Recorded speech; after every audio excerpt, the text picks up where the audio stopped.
واحلل عقدة من لساني يفقه قولي. ربي زدني علما. اللهم فقهنا في الدين. اللهم إني أعوذ بك من النفاق، وعملي من الرياء، ولساني من الكذب، وعيني من الخيانة، فإنك تعلم خائنة الأعين وما تخفي الصدور. اللهم اجعلنا من المهتدين. اللهم اجعلنا من المتقين. اللهم اجعلنا من المؤمنين. اللهم اجعلنا من المفلحين. اللهم لا تجعلنا من الكافرين. آمين يا رب العالمين. السلام علیکم ورحمۃ اللہ وبرکاتہ۔ کیا حال ہے آپ سب کا؟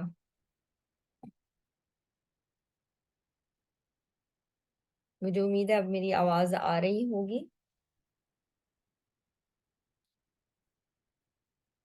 خود جس کے بارے میں اللہ سبحانہ تعالیٰ نے خود بتا دیا تھا کہ سورہ فاتحہ، یعنی حدیث قدسی کے کانٹیکس میں ہم نے پڑھا تھا کہ سورہ فاتحہ کو اللہ سبحانہ تعالیٰ نے اپنے اور اپنے بندے کے درمیان تقسیم کر دیا ہے۔ اور پھر ہم نے تعارف میں دیکھا تھا، اور تعارف اور بالکل جو اس کا سٹارٹ تھا وہ کس سے تھا؟ شکر سے سٹارٹ تھا۔ تعریف اور شکر، تمام تعریف، تمام شکر اس رب کے لیے ہیں، اس اللہ کے لیے ہیں جو رب ہے تمام جہانوں کا، بہت مہربان، بہت رحم کرنے والا ہے، مالک ہے قیامت کے دن کا۔ اور پھر ہم نے کیا مانگی تھی؟ اللہ سبحانہ تعالیٰ سے ہدایت مانگی تھی، اہدنا الصراط المستقیم، کیونکہ ہدایت کے بغیر کامیابی پاسبل ہی نہیں ہے۔ ہدایت کے بغیر کامیابی پاسبل ہی نہیں۔ اور پھر اینڈ پہ اللہ سبحانہ تعالیٰ نے وہ گنوا دیے ان لوگوں کے بارے میں جہاں ہم مانگ رہے ہیں کہ اللہ ان لوگوں کا راستہ دکھا جن پر آپ نے انعام کیا، نہ کہ ان لوگوں کا جن پر آپ کا غضب نازل ہوا، اور نہ ہی وہ لوگ جو کہ گمراہ ہوئے۔ تو ہم اللہ سبحانہ تعالیٰ سے ہدایت مانگ رہے تھے۔ اور سورۃ الفاتحہ قرآن پاک کی پہلی سورہ ہے، نزول کے اعتبار سے نہیں لیکن ویسے ابھی جو ترتیب ہے اس اعتبار سے۔ اور اس سورہ میں اللہ سبحانہ تعالیٰ نے ایک تعارف دے دیا اپنا بھی، اور انسان کو بتا دیا کہ انسان کا اور اس کے معبود کا کیا تعلق ہونا چاہیے، جو ہم نے سورۃ الفاتحہ میں سیکھا۔ اب وہی والا کوسچن جو میں نے لاسٹ ٹائم پوچھا تھا وہ آج آپ لوگوں سے دوبارہ پوچھوں گی کہ آپ لوگ بتائیے گا کہ آج آپ کس چیز کے لیے اللہ سبحانہ تعالیٰ کے شکر گزار ہیں۔ آپ چیٹ میں اس کو مینشن کر سکتے ہیں، ایک ایک چیز مینشن کریں آج کے دن، سوچیں آج کے دن میں کس چیز کے لیے شکر گزار ہوں۔ اللہ سبحانہ تعالیٰ زندگی کا موقع دے رہے ہیں، ابھی سانسیں بحال ہیں، نیکی کرنے کی اللہ سبحانہ تعالیٰ مہلت دے رہے ہیں، قرآن کے لیے شکر گزار ہیں، صحت کے لیے شکر گزار ہیں، عقل اور شعور ملا، اچھی نیند آئی، الحمدللہ اچھی نیند آئی، انسان فریش اٹھتا ہے، اس کے لیے اللہ سبحانہ تعالیٰ کا شکر گزار۔ کلاس کے لیے شکر گزار ہیں، صحیح اور غلط کی پہچان کے لائق بنایا، اللہ سبحانہ تعالیٰ اسی کے مطابق عمل کرنے کے بھی توفیق عطا فرمائے۔ بارک اللہ فیک۔ تو اپنے آپ سے نا یہ سوال ضرور کیا کیجئے۔ آپ کو پتہ ہے صبح اور شام کی جو دعائیں ہیں اس میں بھی بہت ساری دعاؤں میں ہم اللہ سبحانہ تعالیٰ کا شکر کرتے ہیں۔ اگر آپ صبح کی دعا دیکھیں تو کیسے سٹارٹ ہوتی ہے؟ الحمد للہ الذی احیانا بعد ما اماتنا والیک المصیر، کہ تمام تعریف، تمام شکر اللہ سبحانہ تعالیٰ کے لیے ہیں۔ تو یہاں پر آغاز بھی اس سے، اور پھر شام کی دعاؤں میں بھی دوبارہ الحمدللہ، اور پھر نمازوں کے دوران بھی الحمدللہ، ہر رکعت میں الحمدللہ۔ آپ بیمار ہو جاتے ہیں تو بطور درود بھی اس دعا کو پڑھا جاتا ہے، الحمدللہ رب العالمین۔ سو یہ بہت ساری چیزیں آپ دیکھیں اس کے گرد ریوالو کرتی ہیں، یہ انسان کی نا پرسنالٹی کو بالکل چینج کر دیتی ہیں۔ تو ہمیں ہر لمحے ہر دن اللہ سبحانہ تعالیٰ کا شکر گزار رہنے کے لیے کوشش کرنی چاہیے کانشیسلی۔ تو آج ہم آغاز کریں گے سورۃ البقرہ آیہ نمبر 1 سے لے کر آیہ نمبر 7 تک انشاءاللہ۔ سب سے پہلے دیکھ لیتے ہیں سورہ البقرہ کی فضیلت، کہ سورہ البقرہ کی کیا امپورٹنس ہے۔ اللہ سبحانہ تعالیٰ کے نبی صلی اللہ علیہ وسلم نے فرمایا، جس گھر میں سورۃ البقرہ پڑھی جاتی ہے اس گھر سے شیطان بھاگ جاتا ہے۔ ٹھیک ہے، صحیح مسلم کی روایت ہے، شیطان کو انٹری نہیں ملتی۔ اسی کے ایڈ میں کرنا چاہوں گی، ایک اور حدیث آتی ہے، اس کا مفہوم ہے یعنی کہ جب رات کو سونے لگو تو کیا کیا کام کر لو، یعنی دروازہ بند کرنا ہے تو بسم اللہ پڑھ کے دروازہ بند کرو، اور اسی طرح چراغ کو بجھا دو تو بسم اللہ پڑھ کے، برتنوں کو ڈھانپ دو بسم اللہ پڑھ کے، یعنی انسان بسم اللہ اللہ کا نام لے کر یہ سارے کام کرے جو رات کو احتیاطی تدابیر ہیں، جو گیس والی چیزیں یا ہیٹر والی چیزیں یا اس ٹائپ کی چیزیں وہ آن کر کے نہ سوئے، چراغ کو بجھا دو، اسی طرح کنڈیاں لگا دو، یعنی کہ ہم دروازہ کھلا رکھیں اور سو جائیں کہ ہاں جی اللہ تعالیٰ حفاظت فرمانے والا ہے، نہیں، اس کے لیے ہمیں تدبیر بھی کرنی ہے، تو اللہ کا نام لے کر۔ تو جب ہم ایسے کرتے ہیں تو شیطان اس دروازے کے ساتھ داخل نہیں ہو سکتا۔ تو جس گھر میں سورۃ البقرہ پڑھی جاتی ہے اس گھر سے شیطان بھاگ جاتا ہے، اس کو انٹری نہیں ملتی۔ اسی طرح سورہ البقرہ کو پڑھنا باعث برکت ہے، اور اس کا چھوڑنا یعنی ترک کرنا باعث حسرت ہے، اور باطل قوتیں یعنی جادو وغیرہ اس کا مقابلہ نہیں کر سکتی۔ ہم جادو ٹونے کا علاج کرانے جاتے ہیں، جی فلاں کے پاس چلے جاتے ہیں اور فلاں کے پاس چلے جاتے ہیں، تو آپ صلی اللہ علیہ وسلم نے فرما دیا کہ سورہ البقرہ یعنی جس گھر میں سورہ البقرہ کی تلاوت ہوتی ہے وہاں پر جادو وغیرہ یہ چیزیں اثر نہیں کرتی، تو ہمیں اس کو بھی مد نظر رکھنا چاہیے۔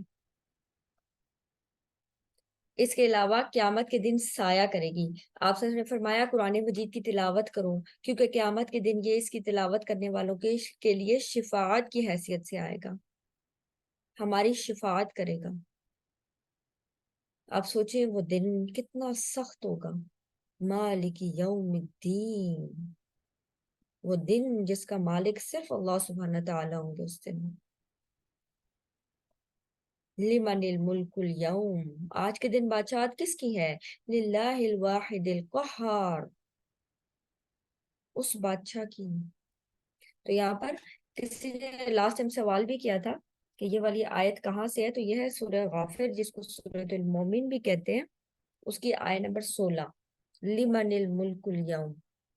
تو اس دن کیفیت کیا ہوگی؟ یوم یفر المرء من اخیہ، اس دن بھائی بھائی سے بھاگے گا، وَأُمِّهِ وَأَبِيهِ وَصَاحِبَتِهِ وَبَنِيهِ، ہر کوئی جان پہچان والا آپ کا قریبی آپ سے دور بھاگے گا، وحشت کھائے گا، اپنی پڑی ہوگی، نفسی نفسی۔ امیجن کرے اس دن کو، اور پھر کوئی آپ کے پاس آئے میں آپ کے لیے بات کرتا ہوں، سوچے کیا کیفیت ہوگی، دل کی کیا کیفیت ہوگی کہ انسان کوئی آ کے اس کو کہے آئیں جی میں آپ کے لیے بات کرتا ہوں۔ گھبرانے کی بات نہیں ہے، میں آپ کے لیے کوشش کرتا ہوں شفاعت کی۔ تو قرآن مجید کی تلاوت کرو، کیونکہ قیامت کے دن یہ اس کی تلاوت کرنے والوں کے لیے شفاعت کی حیثیت سے آئے گا۔ دو روشنی والی یعنی الزہراوین کی تلاوت کیا کرو، زہرا کہتے ہیں روشنی، روشنی والی چیزیں، زہراوین یہ تسنیہ کا صیغہ ہے جس کا مطلب ہوتا ہے دو، یعنی تسنیہ دو کے لیے آتا ہے۔ اچھا، اتنی خوبصورت زبان ہے عربک کہ اس میں نا تسنیہ کے لیے بھی الگ ہے۔ انگلش میں آپ دیکھیں تو کیا ہوتا ہے آئی یا ہوتا ہے وی، دو لوگوں کے لیے نہیں آئے گا، ٹھیک ہے، ہمارے پاس دو لوگوں کے لیے پروناؤن نہیں ہے۔ اسی طرح اردو میں دیکھ رہے ہیں میں یا ہم، دو لوگوں کے تو ہم کہیں گے ہم، ایک بندہ ہوگا تو کہیں گے میں، لیکن عربک میں اگر آپ دیکھیں تو آئینہ یہ والا لفظ آتا ہے، ہما، اس طرح کی تسنیہ کے صیغے قرآن پاک میں بھی جگہ جگہ آتے ہیں، جہاں پر حضرت آدم علیہ السلام کی اور حضرت حوا سلام علیہا کی بات ہو رہی ہوتی ہے، وہاں پر بھی آتے ہیں۔ اسی طرح باغ والوں کے قصے میں بھی دو لوگوں کا ذکر آتا ہے، تو وہاں پر بھی تسنیہ کے صیغے آ رہے ہیں۔ تو دو روشنی والی یعنی الزہراوین کی تلاوت کیا کرو، دو روشنی والی صورتیں ہیں یہ. کون کون سی ہیں؟ البقرہ اور سورہ آل عمران. کیوں؟ کیونکہ قیامت کے دن وہ دو بادل یا دو پرندے یا پرندوں کے دو جھنڈ بن کر حاضر ہوں گے جو ان کی تلاوت کرنے والوں کے لیے التجا کریں گی. آپ سوچیں یہ وہ دن ہوگا نا جس دن انسان کو سب سے زیادہ ضرورت ہوگی, کوئی تو اس کو ساتھ دینے والا ہوگا. تو امیجن کریں اس کے لیے ہمیں یہاں پر ایفرٹ کرنی ہے, یہاں پر کام کرنا ہے. ٹھیک ہے, تو اب اس کو تھوڑا سا ریوائز کر لیتے ہیں کہ پہلی حدیث کیا بتاتی ہے کہ سورہ البقرہ کی کیا فضیلت ہے. جس گھر میں سورہ البقرہ کی تلاوت ہوتی ہے اس گھر سے شیطان بھاگ جاتا ہے. تو پہلی چیز کیا ہے؟ شیطان سے حفاظت. دوسری چیز کیا ہے؟ باطل قوتیں اس کا مقابلہ نہیں کر سکتی, جادو ان چیزوں کا اثر نہیں ہوتا جس گھر میں قرآن پڑھا جاتا ہے, جس گھر میں سورہ البقرہ کی تلاوت کی جاتی ہے. اور آخری چیز کیا ہے؟ قیامت کے دن سایہ کرے گی. یہی ہے صبح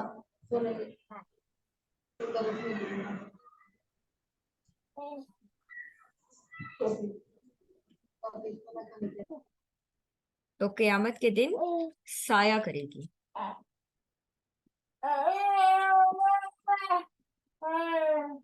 تو یہاں پر ہمیں سب سے زیادہ ضرورت ہوگی اس دن کہ ہماری کوئی شفاعت کرے, ہمارے لیے کوئی بات کرے, ہماری کوئی التجا سنے. تو یہ صورتیں آ کر یعنی اس فارم میں آئیں گی اور انسان کے لیے شفاعت کریں گی. اللہ سبحانہ تعالیٰ کے حضور ہمارے لیے التجا کریں گی, ہمارے حق میں التجا کریں گی. تو آپ دیکھیں اس سورہ کی کتنی زیادہ فضیلت ہے. اب سورہ البقرہ کے بارے میں تھوڑا سا کہ یہ سب سے پہلی بات ہے مدنی سورہ ہے. مدنی سورہ اور مکی سورہ, اگر آپ کو یاد ہو تو ہم نے فرسٹ لیکچر میں دیکھا تھا کہ مکی اور مدنی سورہ سے کیا مراد ہے. مکی سورہ وہ سورہ ہوتی ہے جو ہجرت سے پہلے نازل ہوئی. جگہ کا فرق نہیں پڑتا کہ مکہ میں نازل ہوئی یا مدینہ میں نازل ہوئی.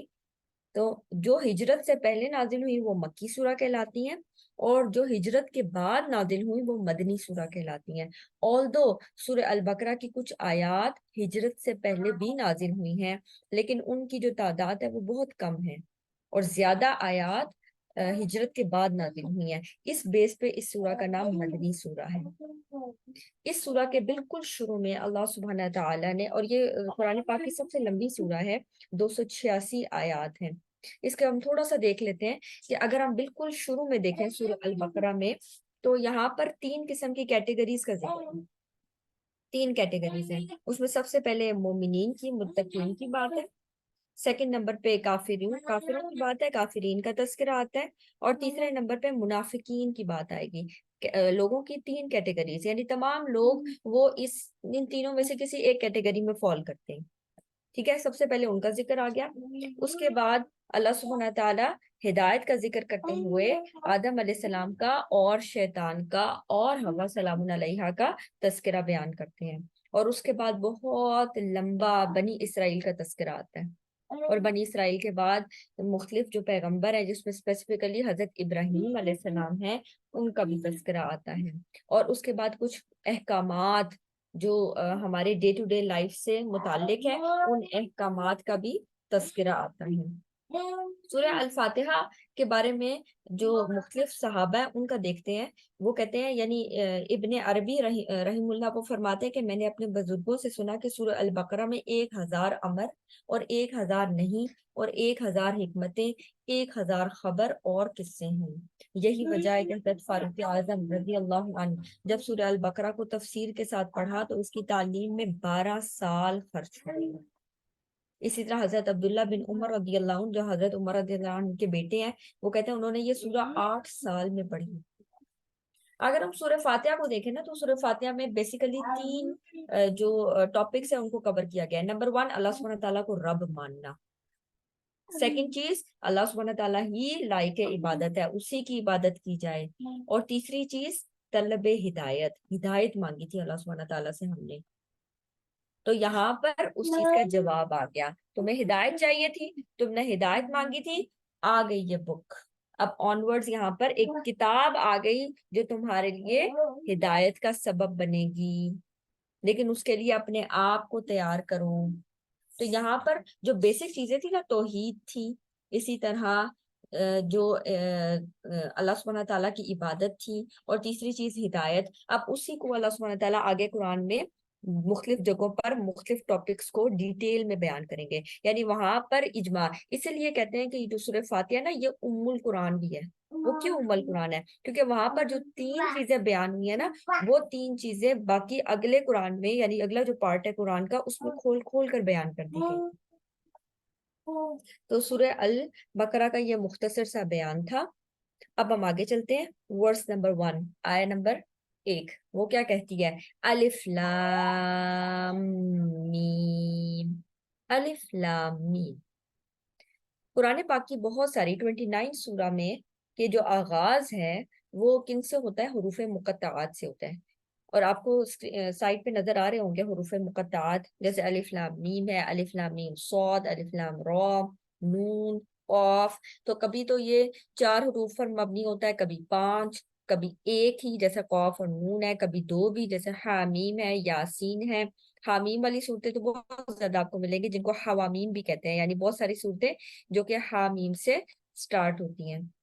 تو یہاں پر حروف مقطعات، ان کا مقصد کیا ہے؟ حروف مقطعات، قطع، مقطعات قطع سے نکلا ہے. قطع ہوتا ہے پارٹ، سیپریٹ کرنا، پیسز. یہاں پر اللہ سبحانہ تعالیٰ نے کچھ صورتوں کا آغاز ان حروف مقطعات سے کیا ہے. نمبر 1، جو اپنے آپ کو بہت انٹلیکچوئل سمجھتے ہیں وہ اپنا مقام پڑھیں اور سمجھیں اس کے بارے میں کہ ابھی بھی آپ کو کچھ بھی علم نہیں ہے، کیونکہ یہ وہ حروف ہے جن سے ملا کر ہم بہت سارے حروف بنا دیتے ہیں، لیکن یہ وہ والے حروف ہیں جن کا معنی صرف اور صرف اللہ سبحانہ تعالیٰ جانتے ہیں. تو انسان کو ہر چیز کی طرف رسائی نہیں دی گئی، ہر چیز کی طرف رسائی نہیں دی گئی. تو یہاں پر انسان اس چیز کو ایڈمٹ کرے کہ میرے پاس جتنا بھی علم ہے، کہ میں نے پی ایچ ڈی بھی کر لی ہے، بہت کتابیں بھی پڑھی ہیں، لیکن جتنا بھی علم ہے وہ بہت تھوڑا ہے اس کے مقابلے میں جو اللہ سبحانہ تعالیٰ کے پاس ہے. اور میرے پاس اتنا ہی علم آ سکتا ہے جتنا اللہ سبحانہ تعالیٰ نے عطا کر دیا. کچھ مفسرین وہ یہ فرماتے ہیں یہ اللہ سبحانہ تعالیٰ کے رازوں میں سے راز ہے، یہ متشابہات ہیں، ان کے پیچھے نہیں پڑنا، کیونکہ ان کا ماننا جاننے کی صرف ایک صورت تھی، اور وہ یہ کہ اللہ سبحانہ تعالیٰ اپنے نبی کو بتاتے اور آپ صلی اللہ علیہ وسلم ہمیں بتا دیتے، لیکن اللہ سبحانہ تعالیٰ نے یہ ایز اٹ از رکھے. تو اس کا فائدہ کیا ہے؟ نمبر 1 فائدہ کہ اپنے آپ کو پہچانو، اپنے اندر ہیوملٹی لے کر آؤ، تم کچھ نہیں جانتے. نمبر 2، اس کا علم صرف اور صرف اللہ سبحانہ تعالیٰ کو ہے، اور یہ متشابہات ہیں، ان پر ایمان لانا فرض ہے. نمبر 3، ان کے پڑھنے سے اگر آپ کو وہ حدیث یاد ہو کہ اللہ سبحانہ تعالیٰ ہر حرف پر 10 نیکیاں دیتے ہیں، اور آپ نے فرمایا میں یہ نہیں کہتا کہ الف لام میم ایک لفظ ہے، الف پہ 10 نیکیاں، لام پہ 10 نیکیاں، میم پہ 10 نیکیاں، یعنی اس طرح ہر حرف کو سیپریٹ کیا. مثال اس کی بھی کہ یہ والی مثال جس کا معنی تمہیں نہیں بھی معلوم ہے، اس کو اس طرح بھی پڑھو گے تو تمہیں ثواب ملتا رہے گا. تو الف لام میم، اس پر ایمان لانا ضروری ہے، اس کے معنی کے پیچھے نہیں پڑنا. ٹھیک ہو گیا؟ تو یہ ہے حروف مقطعات، ان کا معنی صرف اور صرف اللہ سبحانہ تعالیٰ جانتے ہیں. تو جب ہم نے سورہ فاتحہ میں کہا تھا اہدنا الصراط المستقیم، جواب آ گیا. تمہیں ہدایت چاہیے تھی، ذالک الکتاب لا ریب فیہ، یہ ہے وہ کتاب جو تم مانگ رہے تھے، یہ ہے اس ہدایت کا جواب جس کے بارے میں تم سوال کر رہے تھے. ذالک الکتاب، یہ ہے وہ کتاب، اس کتاب کی کیا خصوصیت ہے؟ لا ریب فیہ، اس میں کوئی شک نہیں ہے. یہ ہے وہ گائیڈنس کی کتاب جس میں کوئی شک نہیں ہے. ہدی للمتقین، متقی لوگوں کے لیے ہدایت ہے. تو یہ ہے وہ کتاب جس میں کوئی شک نہیں. اگر آپ دیکھیں گے نا تو اس میں تجویدی اعتبار سے، اور آپ نے دیکھا ہوگا کہ آپ کو نا 3 ڈاٹس نظر آتے ہیں، لا ریبہ کے بعد 3 ڈاٹس نظر آئیں گے، پھر فی ہی کے بعد 3 ڈاٹس نظر آتے ہیں.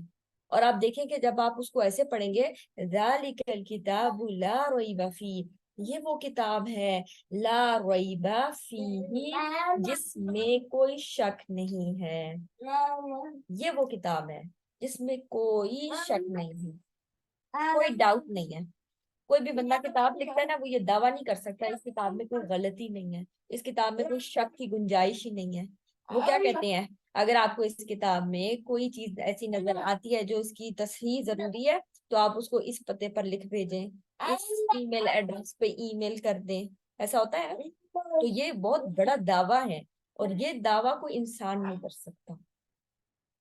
تو یہ بھی اللہ سبحانہ تعالیٰ کی طرف سے حق ہے, سچ ہے, اس کتاب میں کوئی شک نہیں ہے.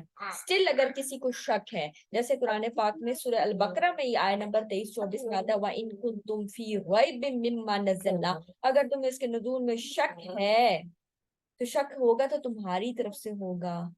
اس کتاب کے من اللہ یعنی اللہ کی طرف سے ہونے میں کوئی شک نہیں ہے.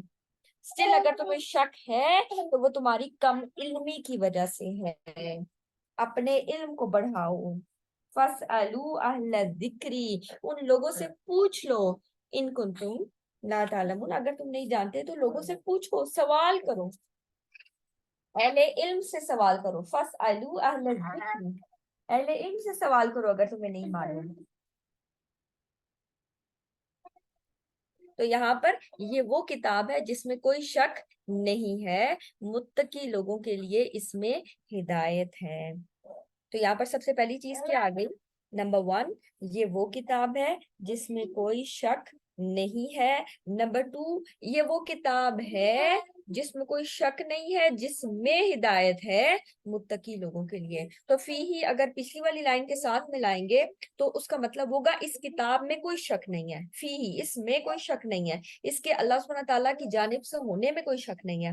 اور اگر ہم فی ہی ملائیں گے ہدن کے ساتھ تو مانا ہوگا یہ وہ کتاب ہے جس میں کوئی شک نہیں, اس میں ہدایت ہے متقی لوگوں کے لیے. ٹھیک ہے, 2 ڈیفرنٹ ٹرانسلیشن ہو جائیں گی. فی ہی ہدل للمتقین, یہی وہ کتاب ہے جس میں ہدایت ہے, وہ ہدایت جو تم پیچھے مانگ رہے تھے اہدنا الصراط المستقیم کہہ کر, یہ وہ کتاب ہے جس میں اب تمہارے لیے ہدایت ہی ہدایت ہے. لیکن ساتھ ہی بتا دیا ہدایت ملے گی کس کو, للمتقین, تقوی والوں کو. یہاں پر میں ایک چیز ایڈ کرنا چاہوں گی ہدایت کے اعتبار سے.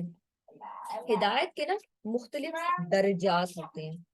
ٹھیک ہے, سب سے پہلی ہدایت اللہ سبحانہ تعالیٰ نے تمام چیزوں کو دی, اپنی تمام مخلوق کو جو ہدایت نمبر 1 ہے وہ سب کو ملی ہے. ٹھیک ہے, ہدایت نمبر 1 وہ کون سی ہدایت ہے جو سب کو ملی ہے, جو تمام مخلوقات کو ملی ہے, چاہے اس میں جمادات ہوں, نباتات ہوں, حیوانات ہوں, تاکہ ہم یہ نہ سمجھیں کہ اللہ سبحانہ تعالیٰ نے ان چیزوں کو شعور ہی نہیں دیا. کیسے پتہ چلتا ہے, اللہ سبحانہ تعالیٰ مختلف موقع پر فرماتے ہیں وَإِن مِّن شَيْءٍ إِلَّا يُسَبِّحُ بِحَمْدِهِ وَلَكِن لَّا تَفْقَهُونَ تَسْبِيحَهُمْ, کوئی بھی چیز ایسی نہیں جو اس کی تعریف اور پاکی بیان نہ کرتی ہو, لیکن تم لوگوں کو اس کا شعور نہیں ہے, تم لوگ اس کی سمجھ نہیں رکھتے. سبح اسم ربک الاعلی الذی خلق فسوی والذی قدر فہدی. اللہ سبحانہ تعالیٰ نے ساری مخلوقات کو بنایا, ٹھیک ٹھیک بنایا, اس کو درست کیا, پھر اس کو ہدایت دی. تو یہ کون سی ہدایت ہے جو اللہ سبحانہ تعالیٰ نے دی ہر چیز کو, کہ اس نے پیدا ہو کر یا کریٹ, اللہ سبحانہ تعالیٰ نے اس کو کریٹ کر کے اس کے ذمے کوئی کام لگا دیا. تو اللہ سبحانہ تعالیٰ کی تمام مخلوق کچھ نہ کچھ کام کرتی ہے اس ہدایت کی بیس پہ جو اللہ سبحانہ تعالیٰ نے اس کو دی ہے. تو ہم نہ سمجھیں, قرآن سورہ الحشر میں کیا آتا ہے, لو انزلنا هذا القرآن على جبل لرأيته خاشعا متصدعا من خشية الله, کہ اگر یہ قرآن کسی پہاڑ پر نازل ہوتا تو تم دیکھتے کہ وہ گر جاتا خشوع سے, خاشعا متصدعا, کس سے, اللہ سبحانہ تعالیٰ کی خشیت کی وجہ سے. مجھے تھوڑا سا ٹائم چاہیے, میں 2 منٹ کے بعد اس کو اسٹارٹ کرتی ہوں.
جی اعوذ باللہ من الشیطان الرجیم. تو ہم ڈسکس کر رہے تھے ذالک الکتاب لا ریب فیہ ھدی للمتقین. یہاں پر میں آپ لوگوں سے ریکویسٹ کروں گی کہ آپ لوگ کائنڈلی اس چیز کو نوٹ ڈاؤن کیجیے گا کہ ہدایت کے مختلف درجے ہوتے ہیں. ٹھیک ہے, ہدایت کے مختلف درجے ہوتے ہیں. نمبر 1, ایک وہ ہدایت ہے جو اللہ سبحانہ تعالیٰ نے تمام نباتات, جمادات, تمام حیوانات کو دی, جیسے میں نے ابھی آپ کو تھوڑی دیر پہلے مثالیں دی تھی. نمبر 2, وہ ہدایت جو تھوڑی سی خاص ہے, کتاب کی فارم میں, انبیاء کے فارم میں اللہ سبحانہ تعالیٰ مختلف لوگوں کو ہدایت دیتے ہیں, لیکن پھر وہ اس بندے پر مشتمل ہے کہ پھر وہ منحصر ہے کہ وہ انسان اس ہدایت کو قبول کرتا ہے یا نہیں کرتا. تو سیکنڈ جو درجہ ہدایت کا ہے, اس سے مراد کیا ہے, ان چیزوں کے ساتھ مخصوص ہے جس میں ہدایت میں آسمانی کتابیں آ جاتی ہیں, تو پھر کوئی اس کو قبول کرتا ہے اور کوئی نہیں کرتا. اور تیسرا درجہ وہ صرف مومنین اور متقین کے ساتھ خاص ہے. اب جو پہلا والا درجہ ہے, جو ہر چیز کو اللہ سبحانہ تعالیٰ نے کچھ نہ کچھ گائیڈنس دی ہوئی ہے کہ تم نے کیسے کام کرنا ہے, اور تھرڈ والا درجہ ہدایت کا جو لوگوں کے ساتھ خاص ہے کہ جب اس کے دل میں ہدایت آ جاتی ہے, اللہ سبحانہ تعالیٰ اسی دل کے اندر جو ہدایت ہے اس کو انکریز کرتے جاتے ہیں. جیسے ایک سورہ میں آتا ہے نا کہ جب تم اللہ سبحانہ تعالیٰ کے راستے میں کوشش کرتے ہو تو اللہ سبحانہ تعالیٰ اس کو مزید ہدایت دیتے ہیں. وَالَّذِينَ جَاهَدُوا فِينَا لَنَهْدِيَنَّهُمْ سُبُلَنَا, سورہ عنکبوت میں آتا ہے غالباً کہ جو لوگ ہمارے راستے میں مجاہدہ کرتے ہیں, اللہ سبحانہ تعالیٰ ان کو راستوں کی مزید ہدایت دیتے ہیں. اسی طرح وَالَّذِينَ اهْتَدَوْا زَادَهُمْ هُدًى, وہ لوگ جو ہدایت پاتے ہیں اللہ سبحانہ تعالیٰ ان کو مزید زیادہ کرتے ہیں ہدایت میں. وَمَن يُؤْمِن بِاللَّهِ, جو اللہ پر ایمان لاتا ہے, يَهْدِ قَلْبَهُ, اللہ سبحانہ تعالیٰ اس کے لیے ہدایت کے لیے اس کا جو دل ہے وہ کھول دیتا ہے. تو یہاں پر اس چیز کو سمجھنے کی ضرورت ہے کہ ہدایت کے مختلف درجے ہیں, پھر ہمیں یہ چیز سمجھ آئے گی. ورنہ سوال یہ پیدا ہو سکتا ہے کہ گائیڈنس تو صرف متقین کو ملے گی, تو اس کا مطلب ہے کسی نان مسلم کو تو فائدہ ہی کوئی نہیں کچھ بتانے کا. پھر ہمیں یہ بھی معلوم ہے کہ اللہ سبحانہ تعالیٰ ہی کو آپ صلی اللہ علیہ وسلم, اللہ سبحانہ تعالیٰ آپ صلی اللہ علیہ وسلم کو فرما رہے ہیں کہ آپ اگر چاہیں تو ہدایت, آپ جس کو محبوب رکھیں اس کو ہدایت نہیں دے سکتے. حالانکہ آپ صلی اللہ علیہ وسلم کا جو ایک نام ہے وہ کیا, الہادی بھی ہے نا, ہادی بھی. تو یہاں پر آپ صلی اللہ علیہ وسلم کون سی والے لیول کی ہدایت دے رہے ہیں, نمبر 2, جس میں وہ آپ کے سامنے پیش کرتے ہیں ہدایت, آپ اس کو قبول کرتے ہیں یا نہیں کرتے. تو وہ جو سیکنڈ درجہ ہے نا, اسی لیول پہ ہمیں بھی کام کرنا ہے کہ ہم چیزوں کو اچھے طریقے سے پریزنٹ کریں. باقی جو اس کے دل میں ہدایت کا آنا ہے وہ ہمارے کنٹرول میں نہیں ہے, وہ تو اللہ سبحانہ تعالیٰ نے صرف اور صرف اپنے کنٹرول میں رکھا ہے. اس لیے ہم مانگتے ہیں نا, یا مقلب القلوب ثبت قلبی علی دینک, وہ جو دل ہے نا وہ اللہ سبحانہ تعالیٰ کے ہاتھ میں ہے. تو یہ والی ہدایت اللہ سبحانہ تعالیٰ کے ہاتھ میں ہے. ہم صرف اس والی ہدایت یعنی جو میسج آپ صلی اللہ علیہ وسلم نے دیا, اللہ سبحانہ تعالیٰ نے دیا, اس کو اچھے سے ڈیلیور کرنے کی کوشش کرنا, دیٹس اٹ. لوگوں کے اوپر داروغہ بنا کر زبردستی کرنے کے لیے ہمیں نہیں بھیجا گیا. اللہ سبحانہ تعالیٰ آپ صلی اللہ علیہ وسلم کے بارے میں کیا فرماتے ہیں, فذکر انما انت مذکر لست علیہم بمسیطر, آپ ان پر داروغہ تو نہیں ہے, آپ کا کام بس بیان کر دینا ہے, بتا دینا ہے, ان کے لیے ہدایت کی دعا کرتے ہیں. تو یہاں پر یہ وہ کتاب ہے جس میں کوئی شک ہی نہیں ہے, لیکن اس کتاب کو پڑھیں گے تو بہت سے, لیکن ہدایت صرف ایک کیٹیگری کو ملے گی. وہ کون سی کیٹیگری ہے, متقین, تقوی والے لوگوں کو, پرہیزگار لوگوں کو, متقی لوگوں کو. اب سوال یہ آتا ہے کہ پھر متقی لوگ کون ہیں, یہ کون لوگ ہیں جن کو ہدایت ملے گی. تو آگے اس کی مزید ایکسپلینیشن آ گئی کہ یہ تقوی والے لوگ کون ہیں.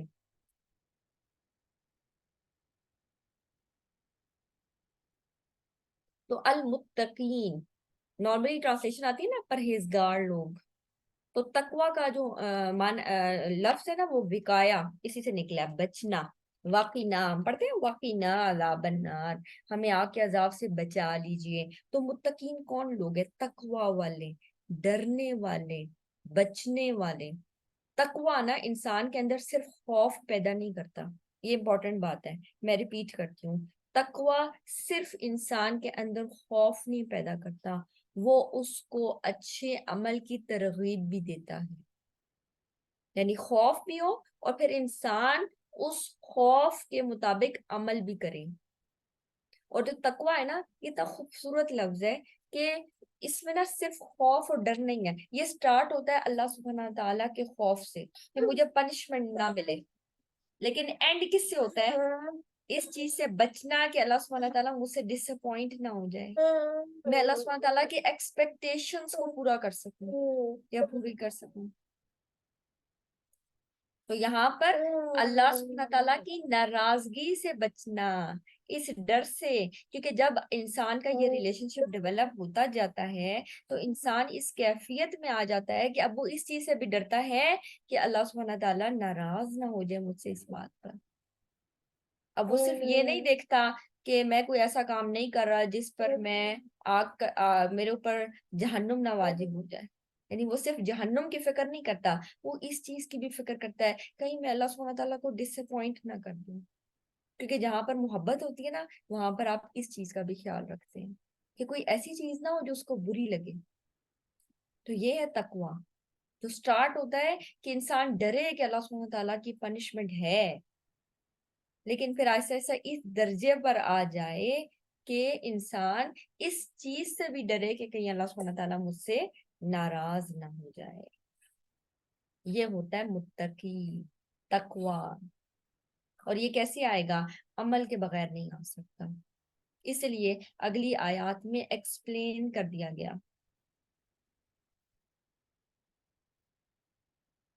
کہ اگر تمہیں ہدایت چاہیے، تم متقی بننا چاہتے ہو، یہ وہ لوگ ہیں جو متقی ہیں. تو تمہیں کیا کرنا پڑے گا؟ عمل سے ثابت کرنا پڑے گا.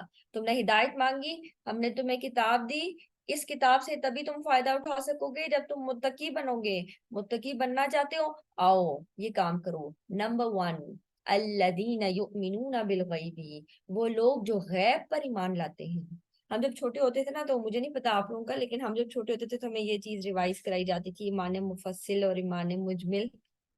تو ایمان مفصل میں ہم یہ پڑھا کرتے تھے آمنت باللہ وملائکتہ وکتبہ ورسلہ والیوم الآخر والقدر خیرہ وشرہ من اللہ تعالی والبعث بعد الموت. مجھے نہیں پتا آپ لوگوں میں سے کسی نے یہ سنا ہوگا یا نہیں. تو یہ جو ساری چیزیں نا، یہ کیٹیگری ہے، یہ کس چیز کی ہے؟ ایمان بالغیب کی. یؤمنون بالغیب، غیب کیا چیز ہے؟ غیب ہر وہ چیز ہے جو آپ کے حواس جس کا ادراک نہیں کر رہے. ٹھیک ہے، آپ کو نہیں معلوم. فار ایگزامپل، آپ ابھی جس جگہ پر موجود ہیں اس کے ارد گرد باؤنڈریز ہوں گی، اس باؤنڈری کے باہر جو کچھ ہو رہا ہے وہ آپ کے لیے غیب ہے. ٹھیک ہے، آپ اس کو نہیں دیکھ سکتے. فلاں روڈ پر اس وقت کون سی گاڑی چل رہی ہے آپ کو نہیں پتا، آپ کے لیے غیب ہے. ٹھیک ہے، ایون آپ جس کمرے میں بیٹھے ہیں اس کمرے کے باہر کیا ہو رہا ہے، کون شخص کیا کر رہا ہے، آپ کو نہیں معلوم، غیب ہے آپ کے لیے. جہاں تک بس آپ کے کیمرہ سیکیورٹی کیمراز اور یہ چیزیں لگی ہیں وہاں تک آپ دیکھ رہے ہیں، اس کے باہر جو چیز ہے وہ آپ کے لیے غیب ہے. تو کیا ان پر بھی ایمان لانا ضروری ہے؟ نہیں. یہاں پر ہے الذین یؤمنون بالغیب، الف لام لگ گیا. جب کسی لفظ کے ساتھ، کسی ناؤن کے ساتھ الف لام لگتا ہے نا، تو یہ ہمارے الف لام لگنا اس چیز کو اسپیسیفائی کرتا ہے. ابھی کسی پراپر ناؤن کی بات ہو رہی ہے، کسی خاص غیب پر ایمان لانا ضروری ہے، کسی خاص غیب پر ایمان لانا ضروری ہے. الغیب، یہ کون سے غیب پر ایمان لانا ہے؟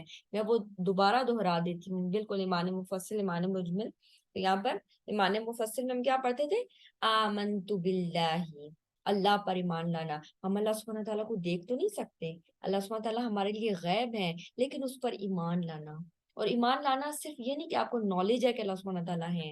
ایمان لانا مطلب آپ کے دل اس بات کی تصدیق کر رہا ہے کہ اللہ سبحانہ تعالیٰ موجود ہے. ایمان لانا. تو یہ صرف جاننے سے اگلا لیول ہے، صرف جاننا نہیں، جان کے تصدیق بھی کرنا کہ اللہ سبحانہ تعالیٰ موجود ہے although مجھے نظر نہیں آ رہے۔ تو آمنت باللہ و ملائکتی، فرشتوں پر ایمان، فرشتے موجود ہیں ان پر ایمان لانا ہمارے لیے غیب ہے، لیکن اس پر ایمان لانا کہ فرشتے موجود ہیں جو اللہ سبحانہ تعالیٰ کے حکم سے مختلف کام کرتے ہیں۔ وکتبہ، کتابوں پر ایمان لانا، یہاں پر کتابوں پر ایمان لانا کہ اللہ سبحانہ تعالیٰ نے مختلف پیغمبروں پر مختلف کتابیں نازل کی، خواہ مجھے ان کتابوں کا علم ہے یا نہیں، لیکن اللہ سبحانہ تعالیٰ نے مختلف پیغمبروں پر، اپنے مختلف رسولوں پر مختلف کتب اور صحیفے نازل کیے، جیسے سورہ اعلیٰ میں بھی آتا ہے نا، صحف ابراہیم و موسیٰ وَرُسُلِهِ، رسولوں پر ایمان لانا 1,24,000، ہم 25 کے نام جانتے ہیں جو قرآن پاک میں آ گئے، اس کے علاوہ بھی پیغمبر آئے، ہم نہیں جانتے، ہمارے لیے وہ غیب ہیں۔ آپ صلی اللہ علیہ وسلم آئے، ان پر یہ کتاب نازل ہوئی، صحابہ کے لیے وہ غیب نہیں تھے، ہمارے لیے وہ غائب ہیں، ہم نے ان کو نہیں دیکھا۔ اللہ سبحانہ تعالیٰ ہمیں ان کا دیدار نصیب فرمائے، آمین یا رب العالمین۔ اللہ سبحانہ تعالیٰ اپنا بھی دیدار نصیب فرمائے اور ان کا بھی دیدار نصیب فرمائے۔ سو آمنت باللہ و ملائکتہ و کتبہ و رسلہ والیوم الآخر، آخرت کا دن آئے گا، قیامت کا دن آئے گا، غیب کی چیز ہے یہ بھی ہمارے لیے۔ والقدر خیرہ و شرہ من اللہ تعالی، اچھی اور بری تقدیر پر ایمان لانا کہ وہ بھی اللہ سبحانہ تعالیٰ کی طرف سے، اچھی اور بری تقدیر پر ایمان لانا۔ والقدر خیرہ و شرہ من اللہ تعالی والبعث بعد الموت، اور مرنے کے بعد دوبارہ جی اٹھنے پر، یہ تمام چیزیں غیب سے تعلق رکھتی ہیں، ان پر ایمان لانا ضروری ہے۔ نمبر 2، تم متقی بننا چاہتے ہو، نمبر 1 اپنے دل کے اندر اس بات کی تصدیق کرو کہ یہ چیزیں موجود ہیں۔ نمبر 2، صرف تصدیق کرنا کافی نہیں ہے، عمل سے بتاؤ بھی۔ وَيُقِيمُونَ الصَّلَاةَ، نماز قائم کرتے ہیں، وہ متقی لوگ جن کو گائیڈنس ملے گی وہ نمازوں کو قائم کرنے والے ہوں گے۔ یقیمو، اقامہ، یہاں پر یہ نہیں آ رہا ادا الصلاۃ، نمازوں کو ادا کرنے والے، کہہ رہے ہیں یقیمون الصلاۃ، نمازوں کو قائم کرنا۔ قائم کرنے سے کیا مراد ہے؟ یہ جو اقامہ کا ورڈ ہے نا، قائم کرنا، کسی چیز کے لیے سٹینڈ لینا، کھڑے ہونا۔ ہم کہتے ہیں فلاں شخص نے اس کام کے لیے سٹینڈ لیا ہے، اس کا مطلب ہے وہ اس کام کو ایکٹیولی کر رہا ہے، شعوری طور پر کانشیسلی اس کام کو ادا کرتا ہے، ٹھیک ہے؟ جس چیز کے لیے ہم سٹینڈ لیتے ہیں، ہم کسی ایسی چیز کے لیے تو سٹینڈ نہیں لیتے جس کے بارے میں ہمیں پتہ ہی نہیں ہو، ہم اسی چیز کے بارے میں سٹینڈ لیتے ہیں جس کے بارے میں ہم جانتے ہیں کہ ہاں جی یہ چیز ہمیں بہتر لگ رہی ہے، ہم اس کے اوپر سٹینڈ لے لیتے ہیں۔ وَيُقِيمُونَ الصَّلَاةَ، نمازوں کو قائم کرتے ہیں، اس کا ایک اور معنی ہے وہ نمازوں کو ترجیح دیتے ہیں، پرائرٹائز کرتے ہیں، ان کی زندگی کے جو دن بھر کے معمولات ہیں، اوقات ہیں، وہ نمازوں کے گرد گھومتے ہیں۔ اور نمازوں کو قائم کرنے میں کیا کیا چیزیں آ جاتی ہیں، میں تھوڑا سا بیان کر لیتی ہوں۔ نمبر 1، نماز کو قائم کرنا تو اس کو تمام شرائط کے ساتھ ادا کرنا، باوضو ہونا، قبلہ رخ ہونا، جگہ کا پاک ہونا۔ جگہ کے پاک ہونے سے یہ مراد نہیں کہ آپ کے پاس جانماز ضرور ہونی چاہیے، جب ہم چھوٹے ہوتے تھے نا تو ہمارے ذہن میں یہ کانسیپٹ ہوتا تھا کہ جانماز کے بغیر نماز نہیں ہو سکتی، آئی ڈونٹ نو، لیکن یہ ایک کانسیپٹ بنا ہوا تھا۔ حدیث شریف میں کیا آتا ہے کہ ساری جو زمین ہے وہ آپ صلی اللہ علیہ وسلم کے لیے، یعنی آپ کی امت کے لیے جائے نماز بنا دی گئی ہے، سوائے قبرستان کے، تو قبرستان والی جگہ نہیں۔ تو یہاں پر ہاں ایسی جگہ کا پاک ہونا اس لیے ضروری ہے کہ کوئی ایسی جگہ نہ ہو جہاں پر کوئی گندگی پڑی ہو، ٹھیک ہے؟ یعنی جگہ صاف ہونی چاہیے، پاک ہونی چاہیے۔ تو ہم اس چیز کا کرنے کے لیے کیا کرتے ہیں، جائے بچھا دیتے ہیں، یعنی ایک صاف کپڑا اس جگہ پر ڈال دیتے ہیں اور اس کے اوپر نماز پڑھتے ہیں، تو دیٹ از جائے نماز، ٹھیک ہے؟ اسی طرح نیت کا درست ہونا، خشوع اور خضوع ہونا، دھیان اللہ سبحانہ تعالیٰ کی طرف ہونا، یہ نہیں کہ اب میں ادھر نماز پڑھ رہی ہوں، میں نے چولہا بند کیا ہے یا نہیں کیا ہے، کیونکہ ایسے خیالات نماز میں آ رہے ہوتے ہیں۔ اسٹوڈینٹس ہیں تو میں نے فلانے پیپر پتہ نہیں کیسا ہوگا، رزلٹ آنے والا ہے تو پتہ نہیں رزلٹ کیا بن رہا ہوگا، کیسا آ رہا ہوگا۔ اسی طرح آفس کی کوئی چیز ہے تو وہ آفس کی چیز کیسے مینیج کرنی ہے، سارے خیالات نماز میں آ رہے ہوتے ہیں۔ تو خشوع اور خضوع، اللہ سبحانہ تعالیٰ کی طرف دھیان ہونا۔ اور نمبر 6، تعدیل ارکان کا ہونا. تعدیل ارکان یعنی جس نماز میں ہم تعدیل ارکان نہیں کرتے, ارکان کو پوری طرح عدل و انصاف کے ساتھ ادا نہیں کرتے نا, وہ ہماری نماز قبول نہیں ہوتی. یعنی کچھ لوگ ایسے نماز پڑھتے ہیں کہ ان کی نماز منہ پر مار دی جاتی ہے. یہ کون سی نماز ہوتی ہے؟ جس میں رکوع اور سجدے پورے پورے نہیں کیے جاتے. آپ صلی اللہ علیہ وسلم کی حدیث شریف میں آتا ہے نا کہ سب سے بدترین چوری نماز کی چوری ہے. صحابہ نے پوچھا نماز میں کیسی چوری ہوتی ہے, یعنی نماز کی چوری کیا ہے؟ وہ کیا ہے؟ رکوع اور سجود پورے نہ کرنا. ابھی آپ ٹھیک سے کھڑے نہیں ہوتے تو آپ رکوع میں چلے جاتے ہیں. ابھی آپ رکوع میں پوری طرح آپ نے کمر سیدھی نہیں کی اور آپ جلدی سے کھڑے ہو گئے, سمیع اللہ لمن حمیدہ. ابھی آپ سیدھی طرح کھڑے ہی نہیں ہوئے تھے کہ آپ سجدے میں چلے گئے. ابھی آپ نے سبحان ربی الاعلیٰ پورا ہی نہیں پڑھا تھا تو آپ دوبارہ بیٹھ گئے, پھر دوبارہ آپ اللہ اکبر کر کے جلدی سے نیچے چلے گئے. یعنی آپ نے ٹھہراؤ کے ساتھ پڑھا ہی نہیں, نماز کو قائم ہی نہیں کیا. تو یہ ہوتا ہے تعدیل ارکان. یعنی یہ کرنا ضروری ہے کہ آپ ہر رکن کو عدل کے ساتھ ادا کریں, اس کو پورا ٹائم دیں. ایسے نہیں کہ سبحان ربی الاعلیٰ سبحان ربی الاعلیٰ سبحان ربی الاعلیٰ بس ایسے لگتے ہے جیسے آپ نے ایک مرتبہ کیا ہو اتنی جلدی. تو وہ اچھی طرح سے اس کو ادا کرنا, جس طرح نماز سکھائی گئی ہے اس کو اسی طرح پڑھنا. یہ نہیں کہ مجھے سورہ فاتحہ تو آتی ہے لیکن میں سوچوں سورہ فاتحہ کی بجائے میں سورہ البقرہ پڑھ لوں شاید زیادہ ثواب مل جائے. نہیں, جیسے سکھائی گئی ہے پہلے ثنا, پھر سورہ فاتحہ کی طرف آئیں, پھر اس کے ساتھ کوئی سورہ ملائیں, پھر رکوع کرنا ہے. نہیں میں صرف سجدے میں پوری نماز پڑھ لوں, ایسا نہیں ہو سکتا. جیسے نماز سکھائی گئی ہے اس کو ویسے ہی پڑھنا. اسی طرح نماز میں جو آپ سورتیں پڑھتے ہیں یا سورہ فاتحہ پڑھ رہے ہیں یا باقی جو بھی پڑھ رہے ہیں, اس میں اس چیز کا بھی خیال رکھا جائے کہ کیا میں اس کو صحیح سے ادا کر رہی ہوں. تو اور کوئی تجوید یعنی قرآن کے مجید کی بھی تجوید سیکھنا بہت اچھی بات ہے, لیکن اس چیز کا بھی اہتمام کیا جائے کہ کم از کم نماز جو میں 5 ٹائم کرتی ہوں سب سے پہلے میں اس کی تجوید کو ٹھیک کروں. اسی طرح نماز میں اللہ سبحانہ تعالیٰ کی طرف دھیان ہونا, اور پھر نماز کو وقت پر ادا کرنا. یعنی میں زور اثر ملا کر پڑھ لوں گی, کوئی نہیں ابھی میں مارکیٹ میں ہوں پھر میں جا کر اکٹھا پڑھ لوں گی. مومنین پر اللہ سبحانہ تعالیٰ نے نماز کو ان کے اوقات میں فرض کیا ہے, موقوتا. تو بغیر کسی وجہ کے آپ نمازوں کو ملا کر نہیں پڑھ سکتے, فور نو ریزن. اسی طرح سے نمازوں کو مکمل پڑھنا ہے, یہ نہیں کہ میں صرف فرائض پڑھ لوں گی اور میں سنت ادا نہیں کروں گی. سنت آپ کے جو بیلنس ہے نا, آپ کا ثواب کا جو بیلنس ہے اس میں مزید وہ ڈپازٹ کرتا جائے گا آپ کا ثواب, اس لیے اس کو. اسی طرح کچھ سنتیں جن کی تاکید کی گئی ہے ان کو ہرگز نہ چھوڑیں, اور کوشش ہونی چاہیے کہ غیر مؤکدہ بھی ادا کی جائیں. اسی طرح یہ نہیں کہ نماز میں آپ ہاتھ اور جسم کے اعضاء کو اتنی زیادہ حرکت دے رہے ہیں کہ لگے ہی نہ کہ آپ نماز پڑھ رہے ہیں. شرٹ ہی درست کر رہے ہیں, پانچا ہی ٹھیک کر رہے ہیں, مکھی اڑا رہے ہیں اگر آ گئی ہے تو, کوئی کیڑا چل رہا ہے تو اسی کے اوپر دھیان جا رہا ہے کہ اچھا وہ ادھر تو نہیں آ رہا. اسی طرح یعنی کہ دھیان, یعنی کہ بار بار آپ سر کھجا رہے ہیں یا خارش کر رہے ہیں جس جگہ پر ہو رہی ہے, ایسے نہیں کریں گے. یعنی نماز جب ادا کر رہے ہوں گے تو کوشش کرنا ہے کہ منیمم حرکت ہو, بس اتنی حرکت جتنی کہ نماز میں الاؤ ہے. اور ایک اور چیز, سطر کا خیال رکھنا. یعنی کہ میں ململ کے اور نیٹ کے دوپٹے میں نماز پڑھ لوں, میری نماز ہو جائے گی اگر میں نیٹ کے دوپٹے میں نماز پڑھوں؟ اگر میرے جو شرٹ کے بازو ہیں وہ میرے ایلبوز تک ہوں تو کیا میری نماز ہو جائے گی؟ تو یہ جاننا ضروری ہے کہ نماز کا کیا سطر ہے. خیر یہ ایک الگ بحث ہے, لیکن سطر کا بھی خیال رکھنا بہت ضروری ہے. یہ نہیں کہ آپ اتنے باریک کپڑوں میں اور باریک دوپٹے میں آپ نماز پڑھ رہے ہوں تو پھر آپ نے سطر ہی کور نہیں کیا, آپ نے نماز کی شرائط کو پورا ہی نہیں کیا, آپ نے نماز کو قائم کرنے کا اہتمام نہیں کیا. تو ان چیزوں کا خاص خیال رکھنا ضروری ہے. ٹھیک ہے,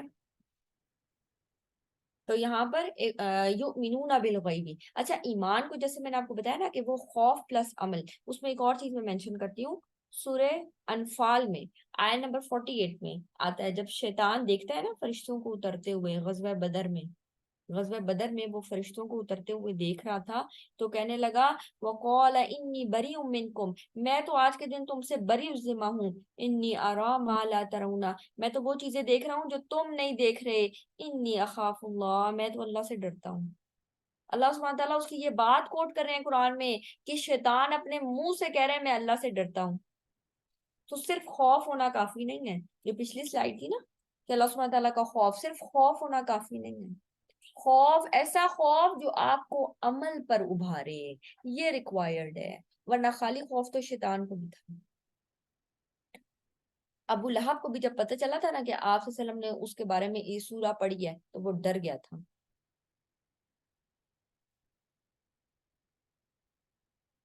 اسی طرح ایک اور شخص ہے، اس کو بھی جب معلوم ہوا تھا کہ آپ صلی اللہ علیہ وسلم نے اس کے بارے میں یہ فرمایا ہے کہ بھئی یہ شخص ہلاک ہوگا بدر میں، تو وہ شخص دل سے ہی ڈر گیا تھا کہ اچھا میں واقعی ہلاک ہو جاؤں گا. اس کو خوف آ گیا تھا کہ آپ صلی اللہ علیہ وسلم سچ فرما رہے ہیں. اور پھر اس کے ساتھ وہ حال ہوا، لیکن وہ خالی خوف تھا. اس خوف نے اس کو اس بات پر آمادہ نہیں کیا کہ میں ایمان لے آؤں. تو جو تقوی ہے نا وہ کیا ریکوائرڈ ہے؟ یہ نہیں کہ صرف دل میں اللہ کا خوف ہے اور بس ہاں جی بڑا ڈر لگتا ہے، لیکن کیا کریں جب ڈر ہوگا، ایمان ہوگا، تقوی حقیقی معنوں میں ہوگا، پھر لیکن نہیں آئے گا، پھر بس عمل ہوگا. تو یہاں پر متقی لوگ کیا کرتے ہیں؟ نمبر 1 ایمان بالغیب، غیب پر ایمان لانے والے ہیں. غیب میں تمام کیٹیگریز. وَيُقِيمُونَ الصَّلَاةَ، نماز قائم کرتے ہیں. وَمِمَّا رَزَقْنَاهُمْ يُنْفِقُونَ. تو یہاں پر ہم نے اس غیب کو بھی ڈیٹیل میں دیکھ لیا. وہ لوگ جو نماز قائم کرتے ہیں، پانچوں نمازوں کو ادا کرتے ہیں، یعنی کہ کوئی پڑھی اور کوئی نہیں پڑھی، یہ بھی نماز کو قائم کرنے کے منافی ہے. یعنی آپ پھر نماز نہیں قائم کر رہے اگر آپ 2 پڑھ رہے ہیں اور 3 نہیں پڑھ رہے. اس کا ہرگز یہ مطلب نہیں ہے کہ اگر آپ 2 پڑھ رہے ہیں اور 3 نہیں پڑھ رہے تو وہ 2 بھی پڑھنی چھوڑ دیں، ایسی بات نہیں ہے. تو نماز قائم کرنی ہے، پوری نماز پر ادا کریں. اور اسی طرح تیسری چیز کیا ان کے اندر ہے؟ اللہ کے راستے میں خرچ کرتے ہیں. کیا خرچ کرتے ہیں؟ وَمِمَّا رَزَقْنَاهُمْ، اس میں سے جو رزق ہم نے ان کو دیا اس میں سے خرچ کرتے ہیں. سوال یہ پیدا ہوتا ہے کہ رزق کیا ہے؟ رزق وہ چیز جو اللہ سبحانہ تعالیٰ نے ہمیں عطا کی ہے، گفٹ کی ہے. رزق اب وہ آپ کا مال بھی ہے، وہ آپ کی صلاحیت بھی ہے. تو اپنے آپ سے سوال کریں میری وہ کیا خاص صلاحیات ہیں جو اللہ سبحانہ تعالیٰ نے مجھے عطا کی ہیں، اور کیا میں اس میں سے اللہ سبحانہ تعالیٰ کے لیے کچھ خرچ کر رہی ہوں؟ اگر مجھے علم آ رہا ہے، اللہ سبحانہ تعالیٰ مجھے علم کی دولت سے نواز رہے ہیں، مجھے قرآن جیسی نعمت سے نواز رہے ہیں، کیا میں اس کو دوسروں کے ساتھ شیئر کر رہی ہوں؟ کیونکہ یہ ایسی چیز ہے جو رزق ایسی چیز ہے جب آپ اس کو خرچ کرتے ہیں وہ بڑھتا ہے. رزق کو خرچ کرنے سے وہ بڑھے گا. آپ جس عضو کو زیادہ استعمال کرتے ہیں، جو باڈی بلڈنگ کرتے ہیں، ٹھیک ہے، وہ اپنا وہ عضو بھی زیادہ ایکسرسائز کرتے ہیں تو کیا ہوتا ہے؟ چینج ہو جاتا ہے نا، وہ اس میں مسل زیادہ بن جائیں گے. اسی طرح اگر آپ کوئی چیز یہ مختلف لوگوں کے ساتھ ہوتا ہوگا، وہ لوگ جو لکھنے کا شوق رکھتے ہیں، کانٹینٹ رائٹنگ کرتے ہیں، جب آپ شروع میں ایک چیز سٹارٹ کرتے ہیں آپ کو بڑی مشکل پیش آتی ہے، اور اس کے بعد ایسا لگتا ہے جیسے ذہن کھلنا شروع ہو گیا، پھر آپ کو وہ چیز آسان لگنے لگتی ہے، پھر آپ بہت ساری چیزیں کرنے لگ پڑتے ہیں.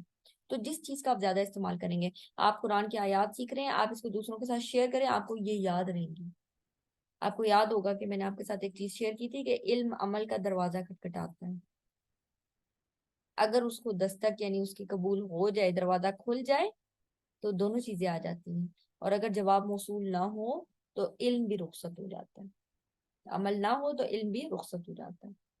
تو کوئی چیز اللہ سبحانہ تعالیٰ نے آپ کو مال دیا، دوسروں کے ساتھ مال شیئر کریں. اللہ سبحانہ تعالیٰ نے آپ کو علم دیا، علم شیئر کریں. کوئی اور صلاحیت اللہ سبحانہ تعالیٰ نے آپ کو نوازی ہے، وہ چیز کام میں لائیں اللہ سبحانہ تعالیٰ کی رضا کے لیے. تو اب آپ نے اپنے آپ سے یہ سوال کرنا ہے کہ میرے اندر کیا صلاحیت ہے، اللہ سبحانہ تعالیٰ نے مجھے کیا چیز گفٹ کی ہے اور میں کیا کر سکتی ہوں. ٹھیک ہے، تو یہ 3 کام ایک دفعہ اور دیکھ لیتے ہیں.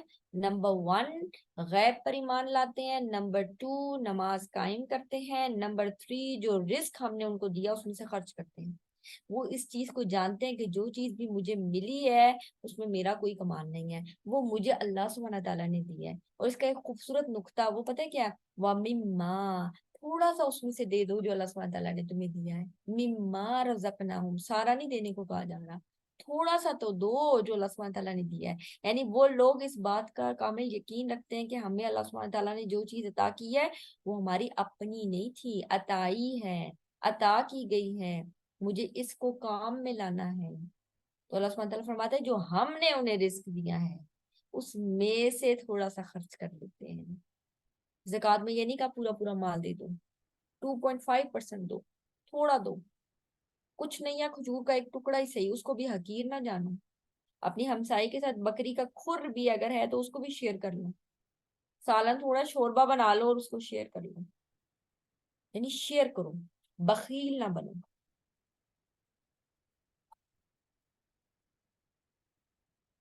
تو یہاں پر اللہ سبحانہ تعالیٰ نے جو چیز دی ہے اس کو صحیح معنوں میں استعمال کرنا.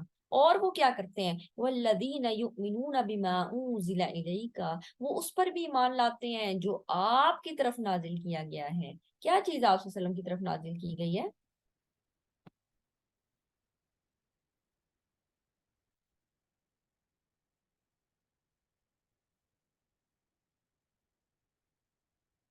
قرآن. قرآن مراد ہے بالکل. تو وہ چیز جو آپ صلی اللہ علیہ وسلم کی طرف نازل کی گئی ہے وہ اس پر بھی ایمان لاتے ہیں. وَمَا أُنزِلَ مِن قَبْلِكَ، اور جو آپ صلی اللہ علیہ وسلم سے پہلے نازل کی گئی ہے وہ اس پر بھی ایمان لاتے ہیں.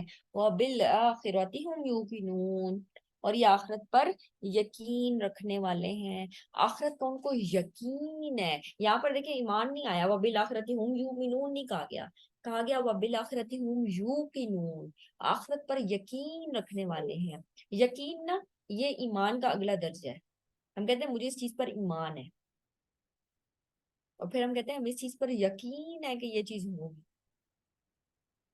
تو یقین جیسے ایسی چیز جس پہ یعنی آپ آخرت کے بارے میں ایسا ایمان ہو کہ آپ کو لگے کہ جیسے آپ نے اس کو اپنی آنکھوں سے دیکھا ہوا ہے کہ قیامت کا دن آئے گا ہی آئے گا.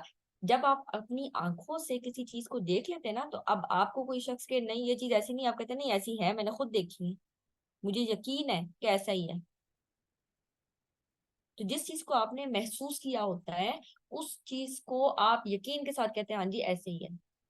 تو اللہ سبحانہ تعالیٰ کہہ رہے ہیں وہ آخرت کے بارے میں ایسے یقین رکھتے ہیں جیسے وہ کسی ایسی چیز کے بارے میں یقین رکھتے ہیں جس کو انہوں نے چھو کر دیکھا ہو. اتنا اسٹرانگ بلیو ہے ان کا، اتنا اسٹرانگ.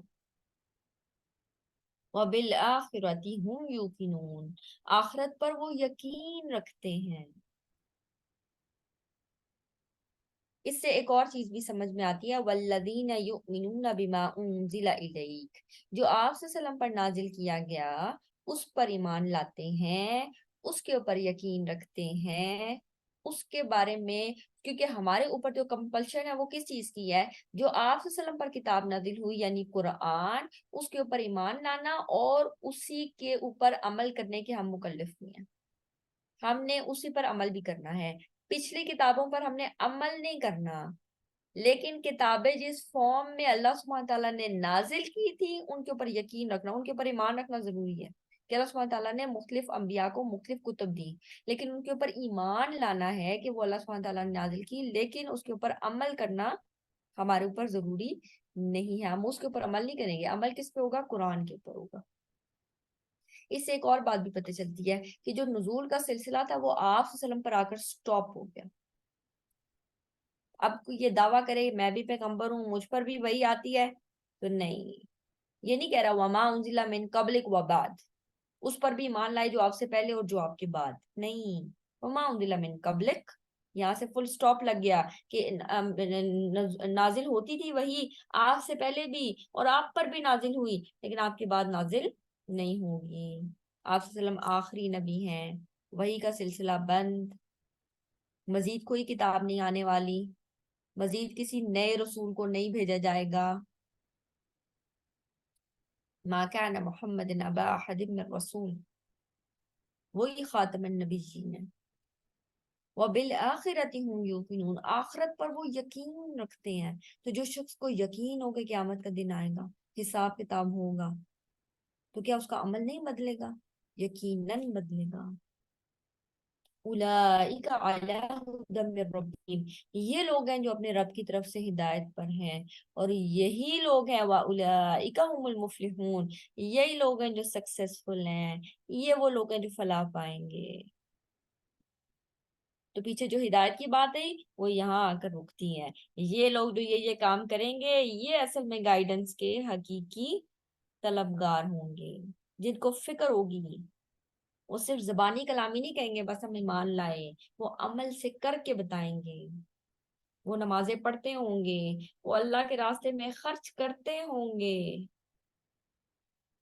وہ آپ صلی اللہ علیہ وسلم کی تعلیمات کی فکر کرتے ہوں گے، وہ سنتوں کو یہ کہہ کر نہیں چھوڑتے ہوں گے سنت ہی تو ہے، وہ اس پر بھی ایمان لاتے ہیں جو آپ پر نازل ہوا، اور آپ صلی اللہ علیہ وسلم کی سنت بھی ہمارے سامنے موجود ہے، قرآن بھی اور سنت بھی، وہی یہ مطلوبی اور وہی یہ غیر مطلوبی۔ تو یہ لوگ ہیں جو اللہ سبحانہ تعالیٰ کی طرف سے اپنے رب کی طرف سے ہدایت پر ہیں، اور رب کو ہم نے دیکھا تھا سورۃ الفاتحہ میں کہ ہمارا خالق ہے، مالک ہے، تدبیر کرنے والا ہے، رازق ہے، منعم ہے، چیزیں پرووائڈ کرنے والا ہے، کمال تک پہنچانے والا، ذرے کو سٹارٹ سے کمال تک پہنچانے والا، تدبیر کے ساتھ، یہ ہے رب۔ وَأُولَئِكَ هُمُ الْمُفْلِحُونَ، اور یہی لوگ ہیں جو فلاح پانے والے ہیں۔ اس سے کیا پتہ چلتا ہے if we really want to be successful ones تو صرف ایمان کافی نہیں ہے، بس میرے دل میں ہے وہ کافی نہیں ہے، you have to prove it with your actions۔ actions اور compulsory ایکشنز بھی کرنے پڑیں گے اس کے مطابق، پھر ہم حقیقی معنوں میں اس گائیڈنس سے فائدہ اٹھا سکتے ہیں۔ اب یہ دیکھتے ہیں کہ ہم نے متقی لفظ سے کیا سیکھا، آپ لوگ بتائیں گے آپ نے اس لفظ سے کیا سیکھا؟ متقی،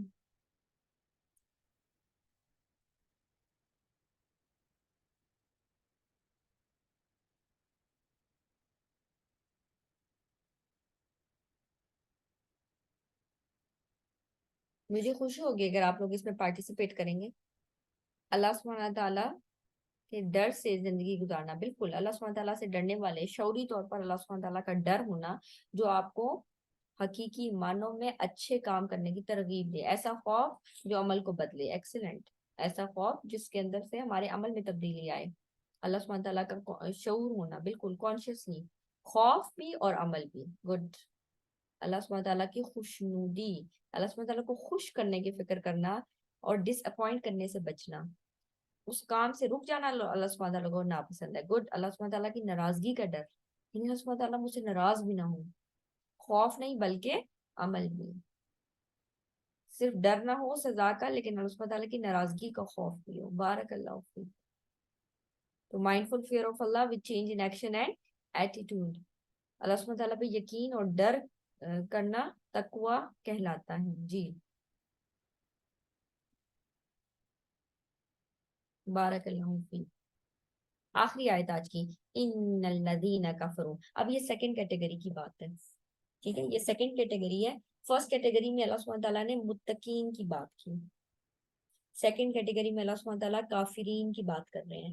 ان الذین کفروا، بے شک وہ لوگ جنہوں نے کفر کیا، سواء علیہم، برابر ہے ان پر، انذرتہم، کہ آپ ان کو ڈرائیں، ام لم تنذرہم، یا آپ ان کو نہ ڈرائیں، لا یؤمنون، وہ ایمان نہیں لائیں گے۔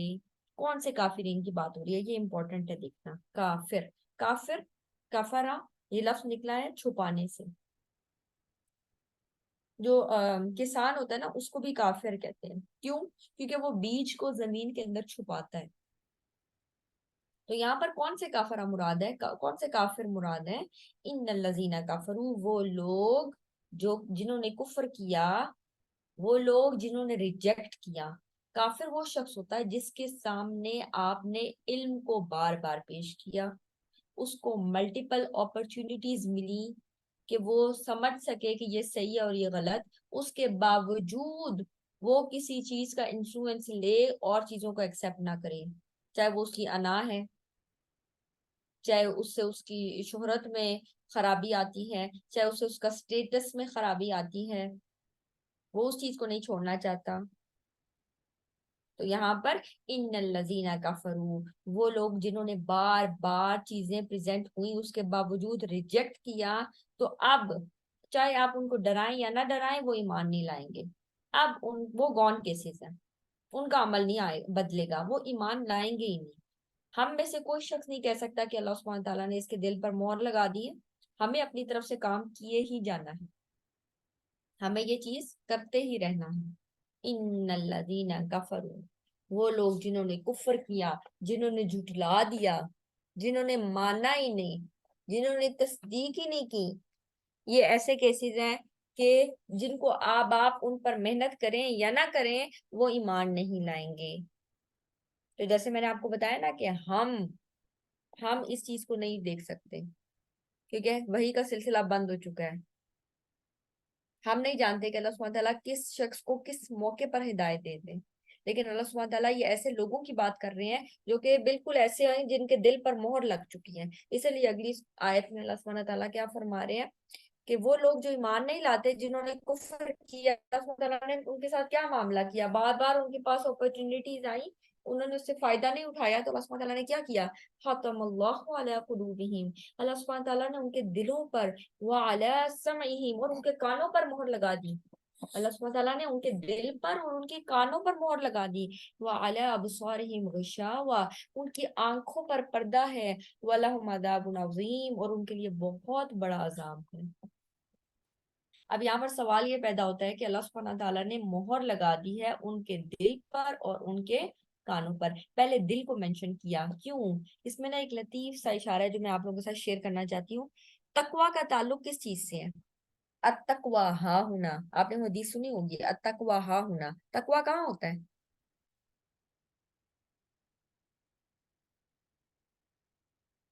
دل میں. ایمان کہاں ہوتا ہے؟ ایمان دل میں. خشیت وہ کہاں ہوتی ہے؟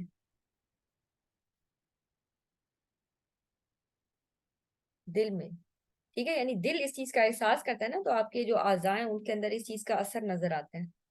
تو پیچھے جو چیزیں مینشن کی گئی، ایمان ہو گیا، تقوی ہو گیا، اسی طرح ریب، شک، اس کا تعلق کس چیز سے ہے؟ شک، دل.